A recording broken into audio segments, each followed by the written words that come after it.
Live from Callaloo Studios in New York City, you are listening to Let's Take It Offline with your host, Kishshana Palmer.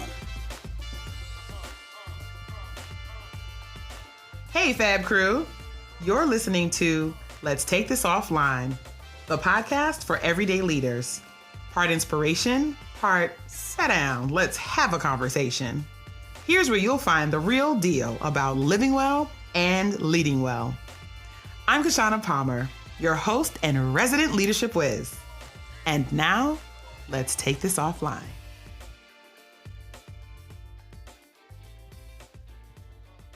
Don't forget to subscribe, download, and leave a comment so we can keep the conversation going. Okay, y'all, for this conversation, I had to bring in the big guns. So I called up my girl Tani and got her on the phone.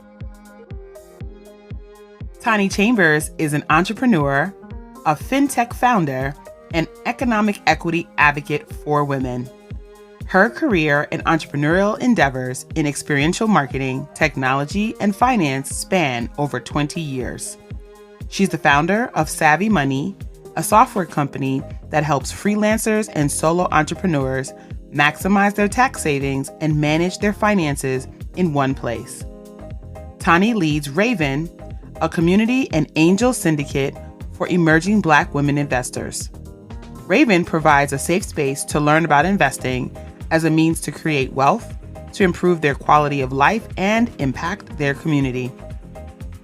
Tani uses her voice to advocate for equal, inclusive, and equitable economic opportunities for Black, Indigenous, and people of color women, while working to form alliances, build bridges, and bring awareness to the disadvantages they face.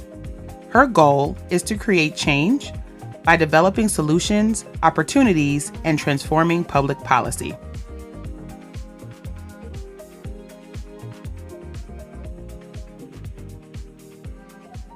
All right, Fab Crew, we are back for another dope episode of Let's Take This Offline, and I could not be more excited to have in the studio today my friend, my very first actual business coach, Tani Chambers, who is all things dope Black women tech, investing. I mean, Tani, the number of things that you have your hands in, you're like those people that like move in the mist. And you just pop up, be like, "Oh, you didn't know who Tani was?" You're like, "Who's Tani? Who is Tani?" But you do so many amazing things. But today, I wanted us to chat about something that I think we kind of jump over in corporate and nonprofit as career professionals, and especially as entrepreneurs. And that's really talking about our money and talking about generational wealth and what does it really mean to be thinking about wealth. And I could not think of anybody I wanted to kind of unpack that with, because I got my stuff, than you. So welcome. Thank you for having me. I am excited to be here and honored that you would think of me to be a part of this. Absolutely. And also for all your kind words. I feel like I love that. She just moves in the mist, right? Yes, that's it. You're like, she just moves. I'm like, I'm always like, wait a minute, you know them too? Or y'all, Tani will send me an email, a text message, and it'll always be like, she and I were having a full-on conversation, and she just meant to tell me something, except I hadn't spoken to her in a couple weeks. And so maybe she had meant to tell me in her mind. And it'd be like, I'm going to need you to connect with this person. I just did this for this person. This person's about to reach out to you. Make sure you talk to this person. And you just got to jump on it and get it done. And so I just appreciate that you are just, plugged in and you keep yourself fresh. You keep a beginner's mind. And so one of the things that you and I and a bunch of the women that we know and the work that you're working on around investing, a word that came to mind for me was legacy. And I was curious, what do you think, what does it mean to you to actually build a legacy? That's one of the interesting things when I hear the word legacy. I just start thinking, like, first of all, we don't have any control about legacy, right? We can convince ourselves that I'm building a legacy and I'm going to do this, but really the reality is legacy is going to be what people say about you when you're gone. Legacy is what's happening now when people are talking about you when you're not in the room. right? Yeah. Good or bad, right? So I really think it's about our actions, and often because we're having this as a, we're talking about wealth. Eventually, we'll get to that more, but I think the two are often conflated, right? And for me, in like this modern day sense, right, it shouldn't be, right? Because legacy equals impact to me. What's the type of impact that you're having on people directly or indirectly? And like these days with the power of media, especially like social media, you don't really need to have wealth. And we'll talk about that because we know there's a lot of people out here impacting people. Wait a minute. You don't have to skip to it. Let's get to it. Get to it. What you mean, Tani? Why you don't have to have wealth to have... Wait a second. Hold on. Wait. I feel like the wind just blew through my hair out in my convertible. Wait a minute. What do you mean you don't... You can have influence and not have wealth, and you don't need to have wealth. Wait a second. Break it down for me, please.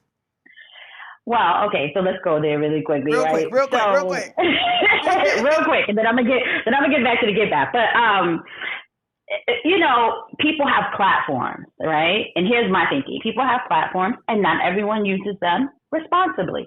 Most people are not using them responsibly. Most people are using them because they have an agenda, right? And hey, I'm guilty of that. We have an agenda. We're business people, right? So likely a lot of the times we're using our platforms to eventually, sell a product. You know what I mean? And some part of that also is, us just expressing ourselves, right?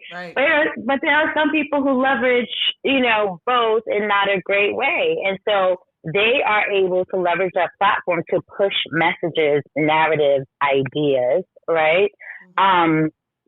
That are around wealth and how you should be and what they're doing, right? And how they can teach you how to do it. And it's not true. There is no wealth.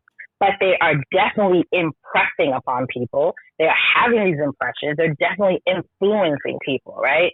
So I always say, and I guess I say to your listeners right now, like, make sure, right, that everyone ask questions, right? Recognize when you're being put through a framework, because guess what? Everybody's really using the same framework. It's not that different. It's just everybody putting their little sauce on it, right? That's it. There's nothing really original under the sun at this point. We're all sort of like pulling forth our interpretation of how the original thing went down. Okay. And there's plenty of works of literature that we can reference that look just like that. Could you say it again? Literature. Not somebody's ebook that they wrote yesterday, right? Literature that has some little case studies and facts and over time history, things like that, a little research people have done. Maybe people have done, not just conjecture, Right. Not regurgitation and copy and pasting, not that. But but here's the thing, right? Because you mentioned something about the original, right? And a lot of this comes from, again, that conflation of legacy and wealth, right? From, rich people, right? Yes. And to be frank, rich white people, right? Yep. Because when we really think about legacy, right? Like now, the modern sense, we can, impact people again, right? Through, and have people keep their names in our names in their mouth or at their fingertips, right? And keep our legacy alive and going without having this money, right? But before it was like intertwined, right? So we start thinking about names like the Rothschilds, the Rockefellers, Knights. I know you and a lot of your listeners listening know these names and these foundations, right? And I mean, I could go on about libraries, wings, buildings that bear the name of people whose wealth, which by the way, is still impacting today, their wealth, right? And therefore keeping their legacy alive, right? So I think we start talking about legacy and the idea of legacy, it really, and the conflation of wealth, it comes from looking at these people and what they're able to do, right? Definitely. And I think we see it happening now a little bit, right? So with like if we look at families, we think about like the Carters, the Smiths, right? LeBron James, right? And even Oprah, right? We always think about Oprah. I didn't say her first, but and perhaps, and perhaps the K girls, and you know who I'm talking I know about. who you're I'm not talking going to say about. his That's, whole that's name. not my bag. So, okay. Yeah, no, not mine at all either. But the K girls, but they're, what's interesting is like they're leveraging both, right? So they're leveraging this legacy of keeping my name alive, right? And through this media, but they're also leveraging it to build wealth, right? Yes. So interesting, right? Now, when they're gone, what that means for their children, it's going to be interesting. Like on the financial end, if they invested properly and they didn't do too many dumb moves, their children at the very least should be able to have the runway to make decisions that will continue that wealth building or ruin it, because we've seen that over the course of centuries and times, across dynasties and across kingdoms and across all types of things, where one generation can obliterate the wealth that was built, stolen, pilfered, you name it, by another generation. But the thing that came to mind as you were talking about that was that I have been in conversations where folks have been like, well, it doesn't matter if I have money or not. My legacy is really tied to my family name, or it's tied to whether I have children or not. And I have always felt really conflicted about that, because I'm like, name shame. Like, if I don't give my kid enough runway that she can make the types of decisions that give her the ability to be able to try again and do that in such a way that she is not worried about the lights over her head, the roof over her head, the lights being on, where her next is coming from. Talk about it. So that she's not operating from a position of literal scarcity because she has to find a way or make one. It's really tough to make good decisions consistently when you are operating that kind of car and with that kind of deficit. And so I think that to your point, we have conflated it over time around the financial aspect of what it means to have legacy, but in reality, in day-to-day, just regular, daggler, schmegler, tiny operations, it's critical for us to be able to look at legacy as laying track. I agree 100%. Laying track. So absolutely. Because your kid is not thinking about your name, or keeping the name alive when they're thinking about trying to eat, trying to keep the roof over their head, and perhaps take care of, their children and their family. Exactly. That's not what's happening. That's exactly right. And so, I think that the another part that I love that you have talked about in the past around legacy, finances, and children is having the responsibility of teaching your children what it means to lay track, so that they understand the responsibility and the benefit of doing so. And an example that comes to my mind is a friend of mine took out 9 life insurance policies for his older children. They're like 18, 19, 21, 22 age. And he's working himself to the bone. And I was like, first of all, I don't know if that's the best strategy for your life, but I'm not a life insurance professional, so I can't really speak on that. But also, have you taught them about the value of actually having the policy so that they can actually know to pick up their own early enough and keep it? So that's one of the ways that they are able to build assets for themselves. He looked at me like a deer in headlights. I was like, never mind then, forget it. Right. So he's helping the life insurance agent definitely build a legacy, a wealth legacy for their kids, for sure. But that's important, right? Because what that says to me when I hear something like this is that there's a lack of education around it, right? So for some reason, he thought that this is the way. Right. And in wealth, you always hear this, and it's definitely true. Diversity is key, right? We some of the lessons that we pick up, whether it be from a book someone gave us or our parents actually taught us, you don't put all your eggs in one basket, right? So to me, that's, to each its own, but I definitely wouldn't recommend that. I definitely wouldn't be doing that. But yes, teaching them, right, the value, or maybe even teaching them why you're working so hard to do these things, right, would perhaps help them to start, being better and doing better. Because I think that's one of the things that I didn't get taught. Like, the only wealth talk my mom had with me was, when I got my first corporate job. And, I was coming from one of my infamous spending sprees at Bloomingdale's, at Boobies. And, like, I was young, early 20s, working on Madison Avenue at an advertising agency. So I was making a little, money. So So what do? We get that money. We go to Bloomingdale. We go to Bloomingdale. Good shoe department. Hello. Hello.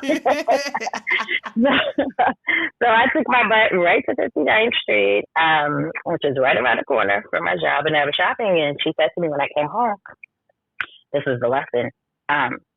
So you need to save some of that money you make, right? You have to pay your bills and then put some in the savings account.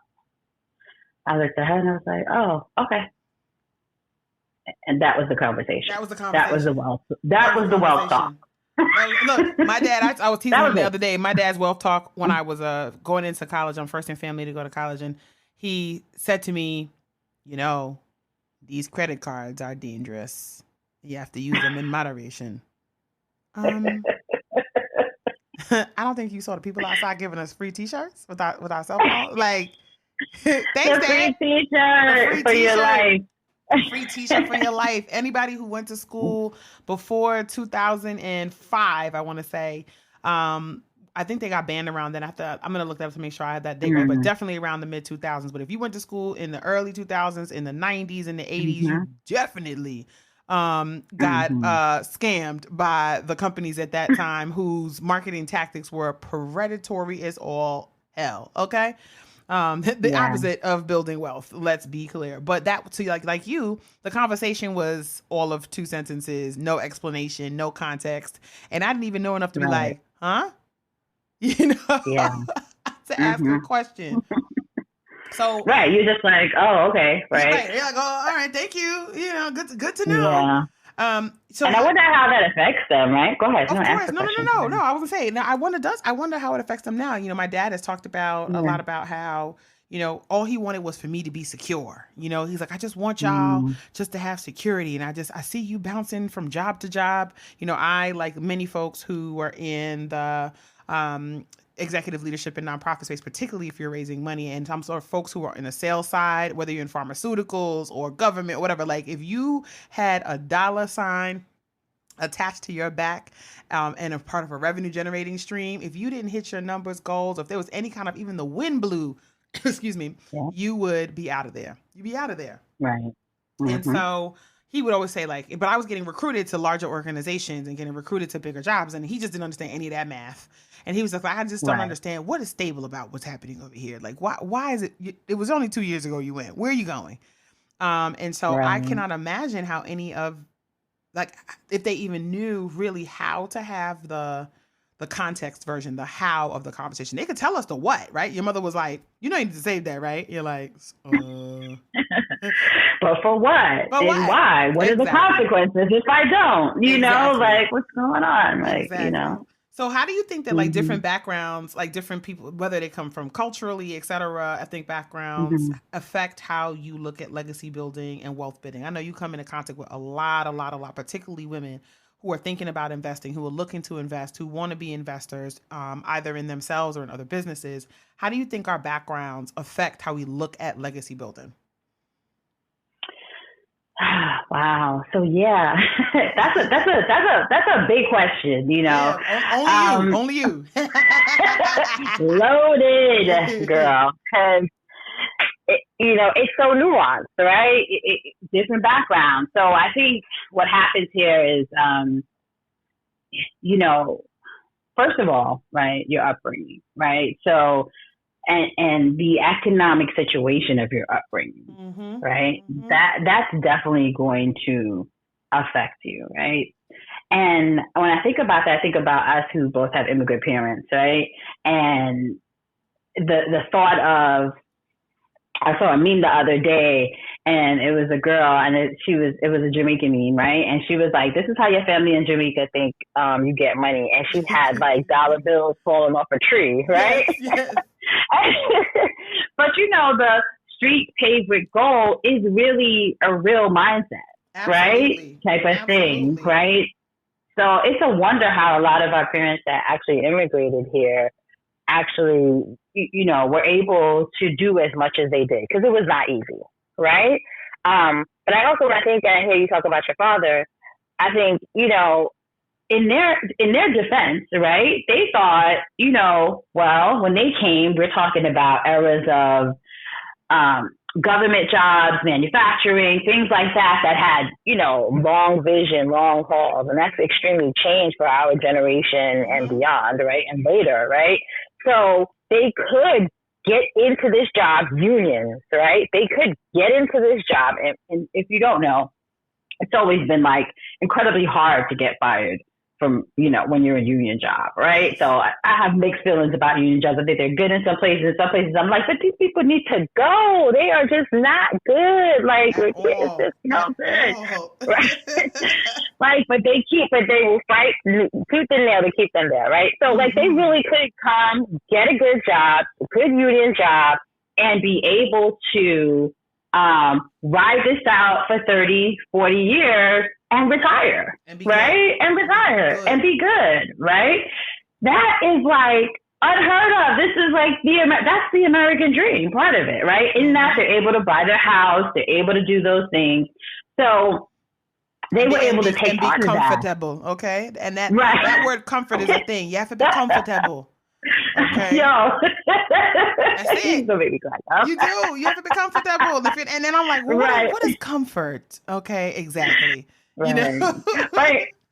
Right. But comfortable at the same time, let's think about the family dynamic of that, right? Yes. Because if your mom is a nurse and if she's a nurse, she's working overtime. If she's a Jamaican nurse, let me tell you. You have not seen your mother in 6 days. In 3 days, right? She about to, no, because she's picking up a second shift somewhere else. She's gonna. There's bills to pay. There's bills to pay, and don't let you be a smart student who honor roll or gifted and need a little extra for this or that and the other. They're gone to go and do it and come back. So you are raising yourself, okay?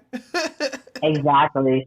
So when we think about that, they think about comfortable as a luxury, first of all, right? Yes. Because first we think about different backgrounds of thinking about, well, first of all, we need to be able to survive, right? Absolutely. Period. And I think that I like to use immigrants in this perspective, just with my experience, but they come over and, you hear that I came over here with $5 in my pocket, right? So the first mode was like survival, right? And it takes a while for you to shift from survival mode to like, oh, I'm comfortable. I feel good. We're all right. Especially depending on what your situation was someplace else.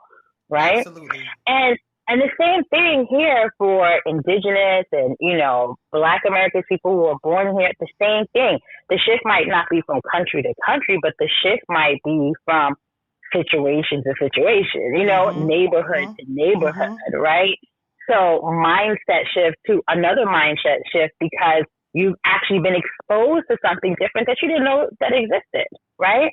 Yep. But everything starts with this kind of like, sometimes we're at this, like you might start at the survival mode, you might start with this comfortable stage, but then you're exposed to something else that's like, oh wait, there's more. There's better. I could actually do that. And so depending on where you're at and where you're starting, right, that's going to really determine how you even think about wealth, a savings account, right? Think about the future. I got to think about living for now, right? Like, is there food in the refrigerator now, right? Like, I'm coming home from my second shift just to go to the supermarket to make sure the kids are able to eat, right? That's what I'm going to come into. You have to you're thinking in that perspective, right? If you're in a stage, maybe that's comfortable, right? You're like, okay, this is good, but I see that there's more, and I still feel a little bit worn down, right? I've gotten past maybe you were in that survival mode, right? But there's more. I could get a nicer car. I really could do that. I could do this. There's more. And then you probably are in that mindset where you can start thinking about retiring, right? But if you're in the previous mindset, you're like, retire? Like, it's just, you're not going to think it. So all these things will affect and determine how you even approach or even consider building a legacy or building wealth. Absolutely. Okay. And the idea of living for now, takes on so many meanings. So I think about folks who, regardless of their background, didn't grow up with a lot of financial wiggle room. So whether that's disposable income, people say I grew up poor, I grew up without money. It just depends on how you grew up in the world and what that means. Because I feel like growing up without money sometimes feels relative and sometimes feels like, no, literally nothing. And do you even know if you're poor? That's another thing, right? Hey, how about I didn't know my parents were working class folks, good folks, hardworking folks until I went to college I thought my parents had money, okay? Because we got to go on vacation every single year, once a year. Up until I was a teenager, we went to Jamaica every summer. And I got to study abroad in high school, so listen, I thought I got a car when it was time to go to college. Newness was never a question. My dad was not buying a new car. Okay.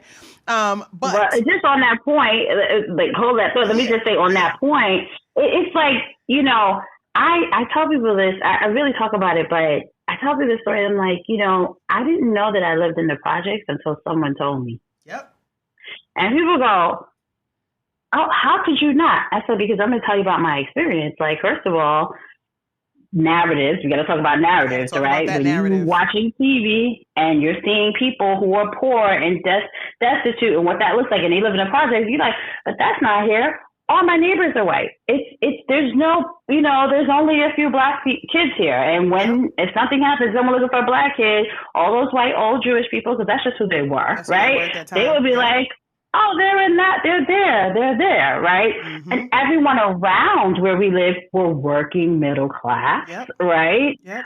We just happened to be dropped in the middle of this, environment or whatever. Mm-hmm. And that's essential, but that's a whole nother episode. Whole nother episode because of who they were housing, right? Exactly. They were housing a specific people, and they wanted them to be in a working middle class neighborhood, right, with other people. And then their people started selling their homes to us. So, you know what I mean? A lot of, working class middle black people. So, but anyway, I didn't know until someone was like, the project. How about when I realized that, and I just tell friends, they're like, no, but that's not really the project. Oh my God. It's not, Oh my I went to private school all my life, right? And then on top of it, my mother, and I was talking about this yesterday in a room on Clubhouse, and we were talking about how your experience with your parents affected you. Same thing, affected just like how you do.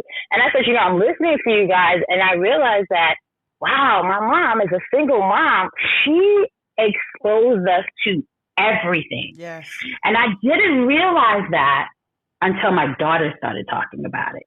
I didn't give her enough credit till my daughter was like, oh, well, grandma made sure we know how to do everything. Like, there's been conversations, we're a black family, and it's like, all of you know how to swim. How is that possible? And my mother was like, because they needed to know. We all swim. They went to camp. They went away to camp. They went things like this.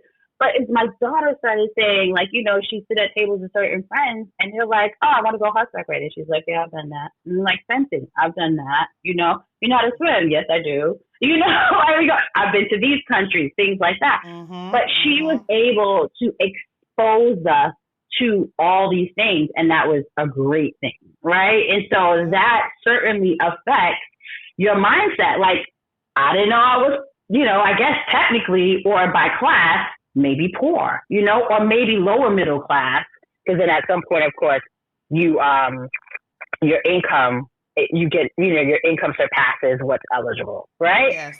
So, but I didn't know these things because so many of the exposure. So if you don't know, you don't know what you don't know, right? And if you don't know, there's no need for you to look for something else, right? You're like, oh, but I'm good. Absolutely. So, yes. And I just think that it's so crazy that when you say that, I'm like, how many of us just didn't know? We didn't know. And we're just oblivious. Like, just everybody's out here getting these experiences and doing these things. And you're like, And that has levels to it. So when I went to college and I'm around the princes of different countries whose their whole family went to my school, I'm like, wait, you own all the houses surrounding the campus? Hold on. How'd that happen? Wait a minute. What kind of carry 1 plus 2 minus the, you got to pay all the tuition to come here? Wait a minute. I started to say, I'm play right now. And I think for me, what that ignited was the hunger for stuff and not the hunger for substance, because I had not really had the conversation about what was different about that. Because living for now was about either survival, food on table, roof overhead, or it was about the ability to have, as some West Indians would say, to have new brand, fill in the blank. So the brand new car and the brand new this and the upgraded that as a sign that you had moved beyond where you started. and no conversation in between. And business school's not teaching you about that conversation. There's not money mindset classes happening in undergrad or in grad school, even with, and so that part to me really sticks out as a moment where I could have went left and I could have went right. I went right in the road, but I think you end up having to play catch up later on anyway. So you get it one way or another. It's just a matter of when. Let's take a quick break. We'll be right back in a few.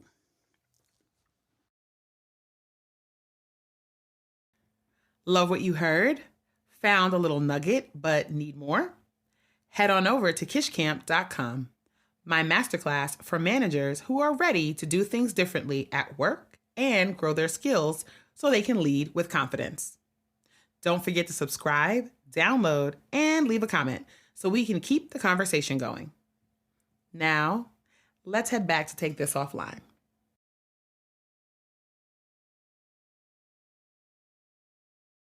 And so when you think about what you're seeing right now in this climate around how people think about building wealth and how that story, that family story kind of leans into how people think about building wealth, how can people sort of shift their mindset to get themselves in gear to start thinking about generational wealth as money plus, money not having to be the driver necessarily, money being a part of the car, the journey, et cetera, but as a more kind of holistic and comprehensive strategy?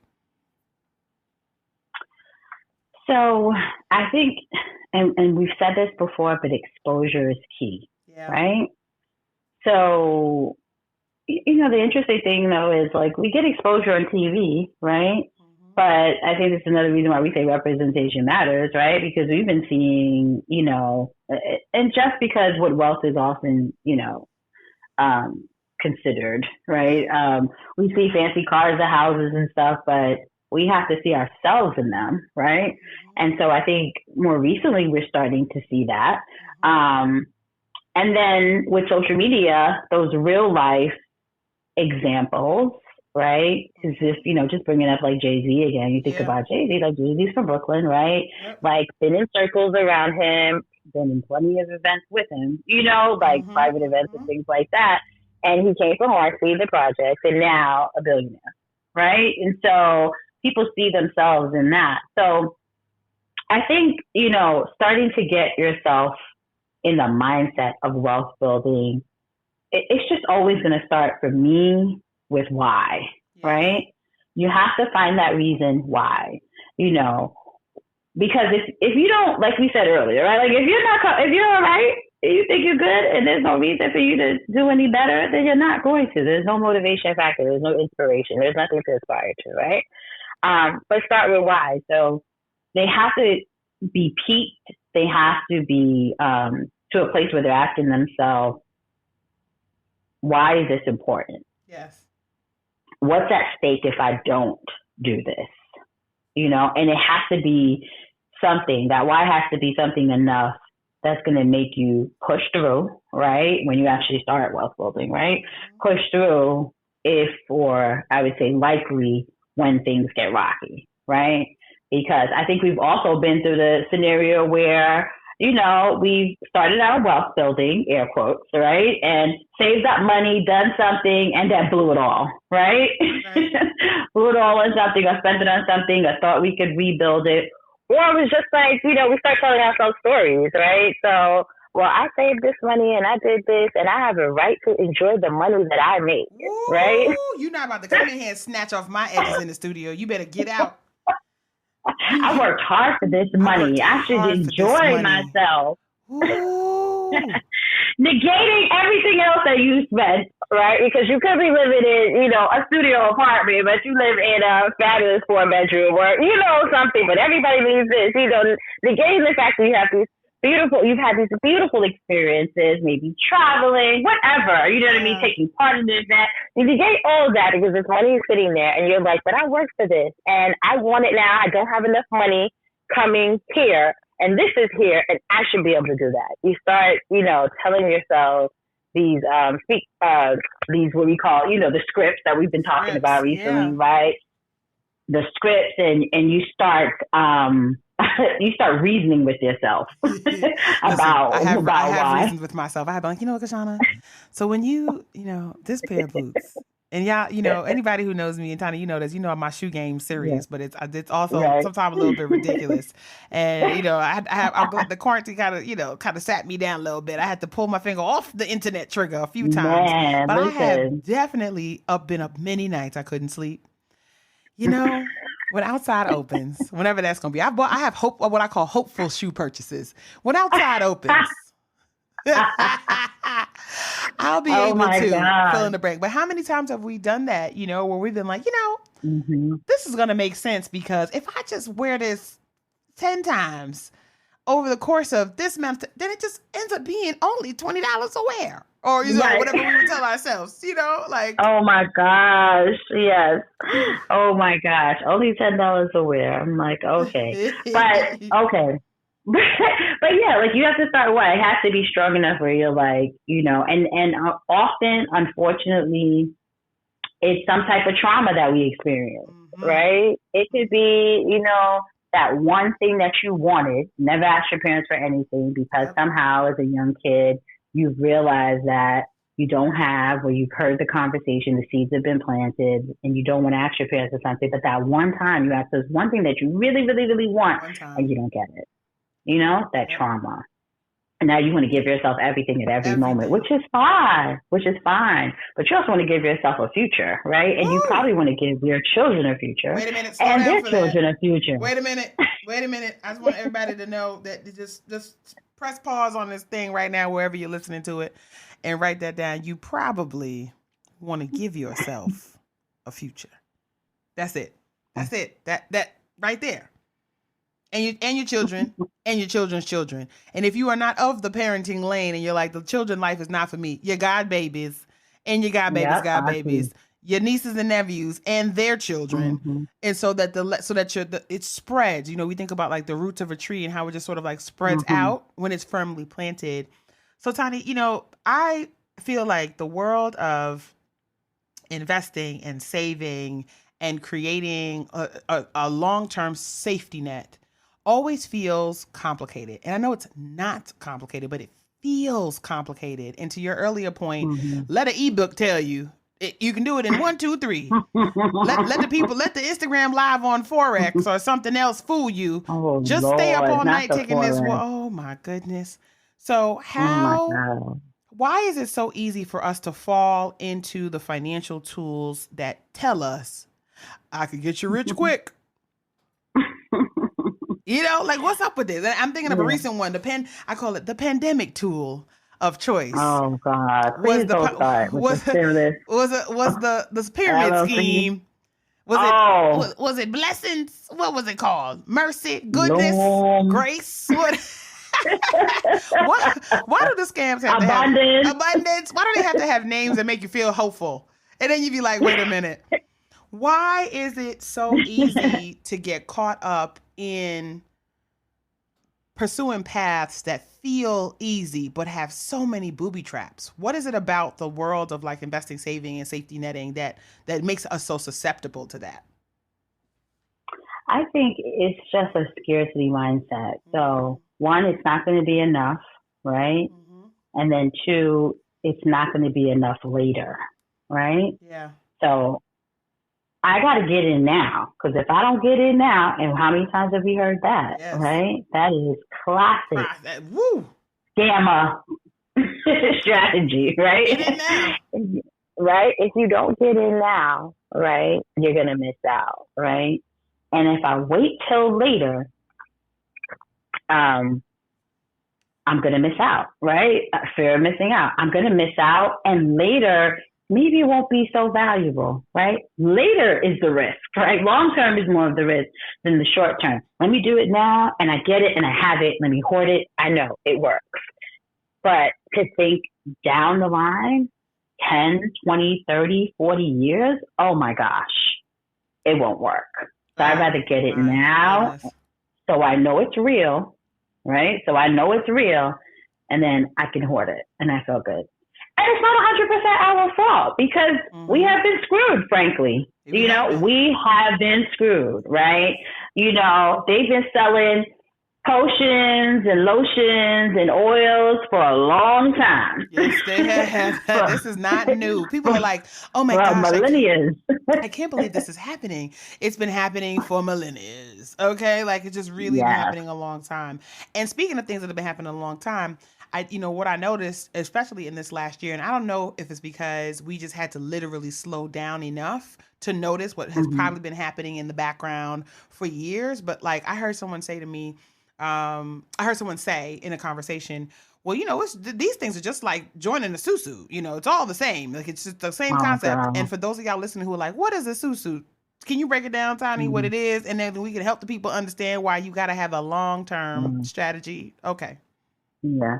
So first of all, I think that people calling it susu was incredibly insulting. Yes. I Yes. was in a clubhouse room and they were like, and I had two people who are not from the culture of susu. I'll just put it that way, right? Yes. We were explaining to other folks, and they are part of our community, me and you, right? Yep. Explaining to folks on why susu is a scam.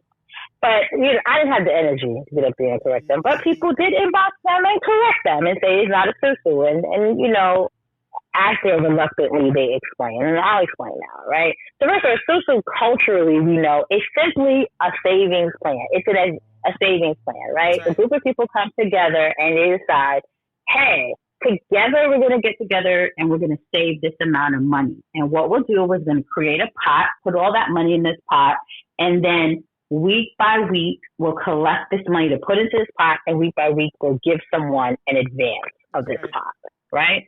And so let's just say we were doing a 1-year susu, and it was 12 months and $12,000. Every month, 12 people would put $1,000 in this susu, right? And so every month, one person would get an advance, and I say advance because the last person is the only one who's actually getting it, when it's all over, right? Everyone would get an advance. A different person would get an advance of this $12,000, right? And that's a susu, but it's essentially a savings plan, right? And so everyone gets their chance, and then it's over.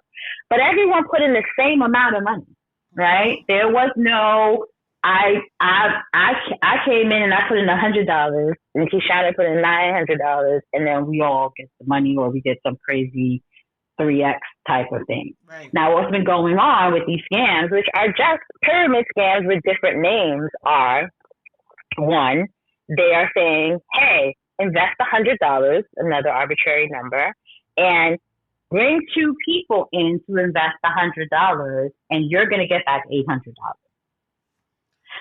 Here's the question I want to ask the people, first of all, right? Because we all been taught basic arithmetic. Yes. Right? I was like the math. Carry one. The math, right? Where can you go and put in $100 and get an 8x return? One, A. And I want to talk to business people too who got caught up in this, right? A, get an 8x return, right? First of all, where there's no product or service. No one is selling anything, right? There's no product or service that can make money, right? That can make profit margins or anything like that. But you can just go invest $100, and someone is going to spit out an additional $700 from nowhere. Woo. I'm like, It doesn't work. So I think exactly. Sell me war. Tell me ice, and I'm an Eskimo. Yeah. So, I think that, and I hear stories of people saying, oh, I was scammed. And, respectfully, you were not scammed. Respectfully, you thought you wouldn't get scammed. Okay. Right. You thought you wasn't going to be the one. Exactly. Right. And I had folks on the other end, Tiny. So this is where I got thrown for a loop, because I was like 2 seconds from being like, well, it sounds crazy, but because I had actual folks close to me who I knew did some version of that and actually were doing quite well. And one of the things that was key to them doing well in that particular model was that there was a constant funnel of folks who were willing to try. And I was like, well, I don't have no constant funnel. I got like 5 friends. I don't just not really going to go that far. So I just knew that what I understood it didn't make enough sense to me in order for it to be viable. And I just have never seen success with anything that feels like the get rich. And I know the get rich always works for the folks who get in early. And I just couldn't tell how early it was, you know? And so I just said, this is not, this ain't gonna be my pathway to wealth, you know, like it just isn't. And so then how do regular everyday folks who are working, starting businesses, who are just minding their business, trying to do well for their family, to move to that place of comfort we talked about, how do they start to think about building wealth in a meaningful way? Because I know you have a particular philosophy around this. So, you know, well, first of all, again, I'm going to go back to what we had said earlier. You start with why, right? Yes. You know your why, that's going to keep you going, right? And just really 3 easy steps for you to start to think about wealth building in a meaningful way. The first way you think about your why. The second thing I want to say is then you think about a goal, because you have to be aspiring to something, right?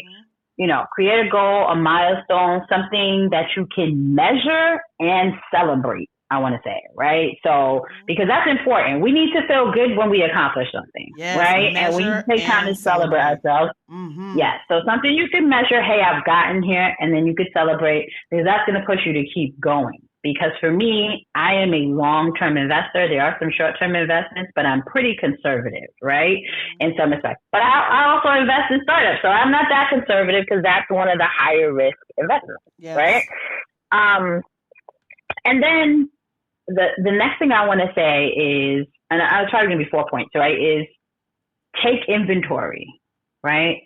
I think a lot of times, you know, especially many of us who are in the workforce, there are wealth building tools being afforded to us from our jobs, you know, our careers, different things around us, things you forgot about in your banking, so many things that you just are not pursuing and leveraging. Absolutely. So take inventory to see what you have already going around. Have a talk with family to see what they're doing, right?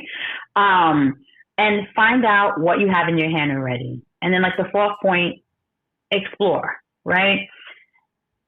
And this is probably where the best place for you to have talks with families, or maybe, you know, brothers or close friends, like, hey, so what are you doing around wealth building, right? Keeping in mind that the loom boards, the AKA fake susus, are not investment tools. Neither are, I want to say, Forex. You mentioned Forex early, and what drives me crazy is people who are getting rich. I just want to let you know that's the constant ticker tape that runs across the bottom of my social media stream. No, you gotta clean up your profile, girl. Because here's the thing that kills me about this Forex thing. Just you know, put this in really quickly. You can say I'm a Forex investor. If you understand what Forex is, you can't be a Forex investor, right? Forex is an exchange. It's the foreign exchange. Like, that's what Forex stands for, right?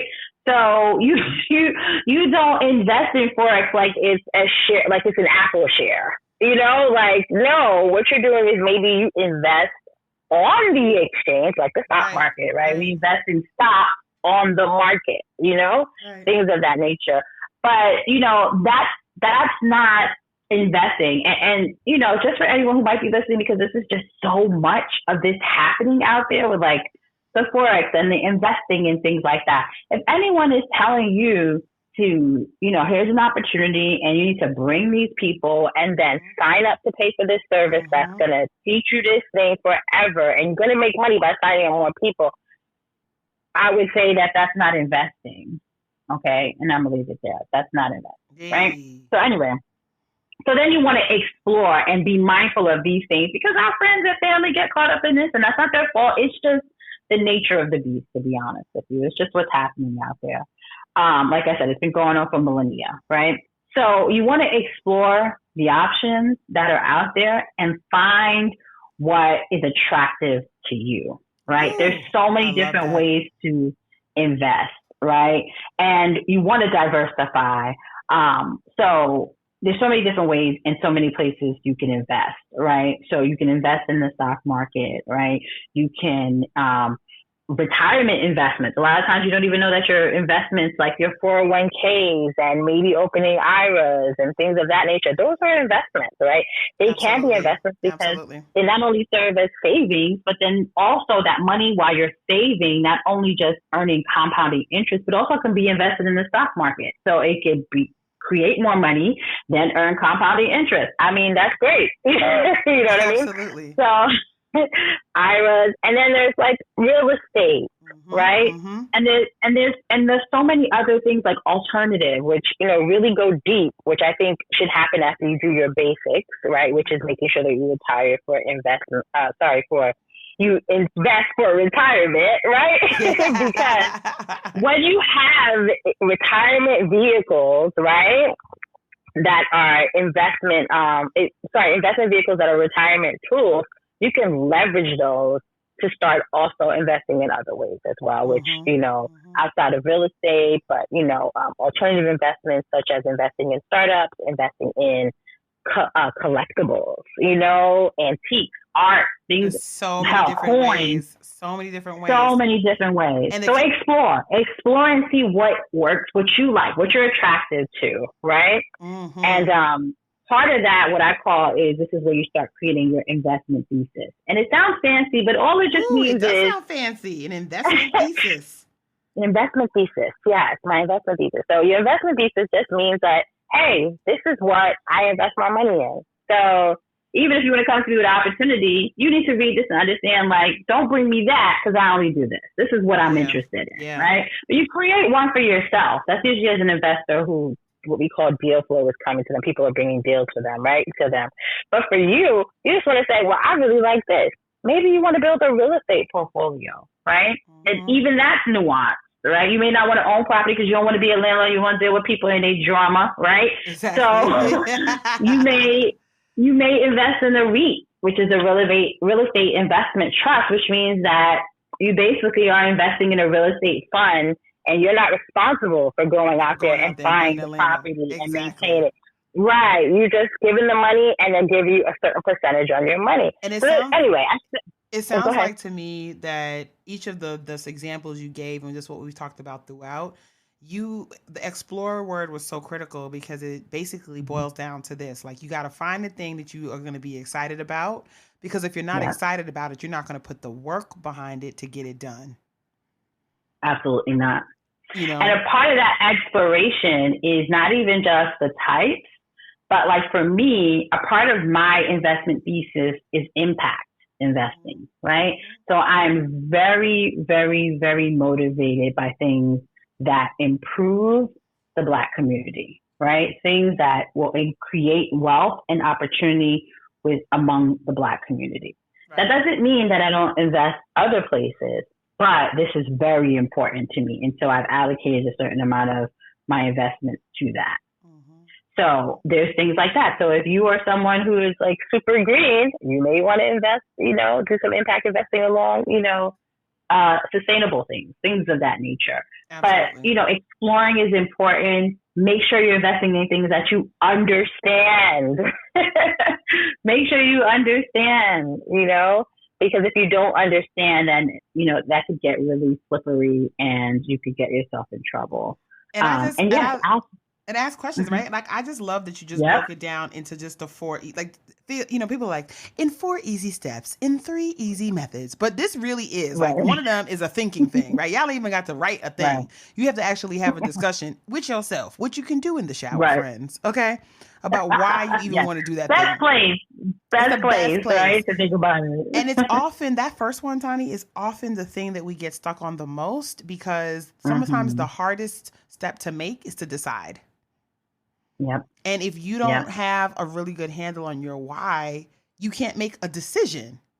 And so it's giving yourself the space and giving yourself the gift of understanding what motivates you, I think, is so, so critical, so that it doesn't feel over your head. It doesn't feel like it's for other people. It doesn't feel like, oh, that's what the wealthy do. Well, if those of y'all who are like, I just want to have more children so I can build my legacy. Hey, you don't want to bring these babies into the world and be broke. Just want to be really clear. That's right. Because if you're not able to have money, which is a tool, which allows you to be able to, in some regard, give you some space, some runway to live beyond what you talked about, Tani, early on, which is survival. Then your children will not actually experience the type of life you imagine for them. I'm just saying. Yep. So from a Absolutely. legacy, family name, etc., building it is your responsibility, and you owe it to yourself to be able to give yourself the gift of understanding your why, and then taking the steps beyond that to being able to have a goal, to make sure it's measurable, and to celebrate that darn thing. Taking inventory, and then the last one you said, exploration with friends. Life is better when we do it together. And so not feeling like you have to go it alone, I think is so, so critical as you think about how to approach generational wealth. And depending on how you grew up in the world, Tani, that doing things together in every other area, it seems, besides money, is the way that we did a lot of things. And so it's bringing that family, community, communal idea forward into this particular body of work. Absolutely. I mean, that's why I created Raven. I didn't create Raven to just build wealth for myself, but I wanted to do it with my friends, right? I wanted to do it with a community of people who were thinking like me, we had lived and, shared lived experiences, right? Even though they were nuanced and different and unique to us, right? And we also shared a vision, a mission, right? Something that we want to accomplish together, a goal together, while having our individual goals. And so community is so important. Important. And just one last thing I want to add about wealth building. I want people to understand that the benefits of wealth building, because we talk about wealth building and legacy, and it seems morbid because it's like, I'm doing all of this for when I die, right? But no, your legacy building and your wealth building and the benefits of your wealth building, the return on investment, the ROI can start now while you're living, right? By, like my daughter is 25, right? She graduated debt free, right? That gave us an opportunity for her to start building wealth early, right? So what that means for her and myself, right, is that we're able to do things together, right? Because we wouldn't have been able to do it if we aren't able to build certain wealth, if that makes sense. So we can travel together or separately with our friends, with our family, with our booze, whatever, things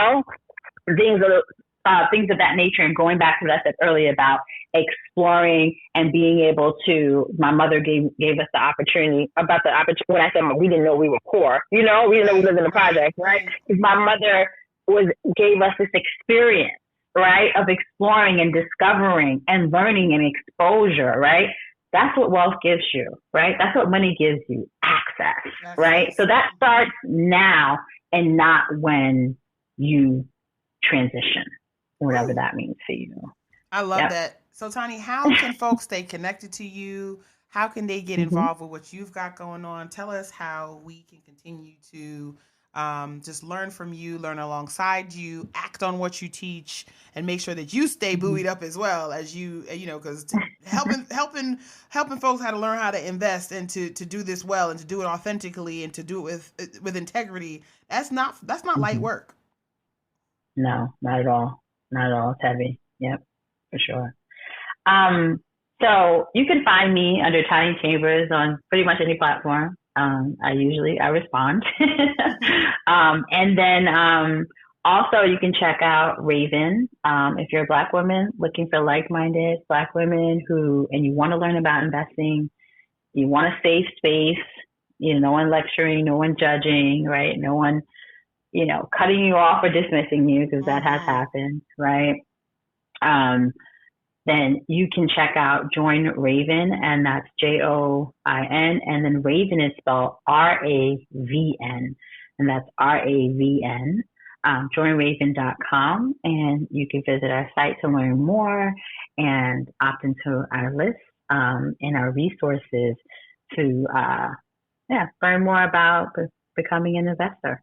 And this is whether you're accredited or non-accredited. So just come through. It's a party, y'all. Right now, we're going through a whole book on a book club. We're taking it back to the basics.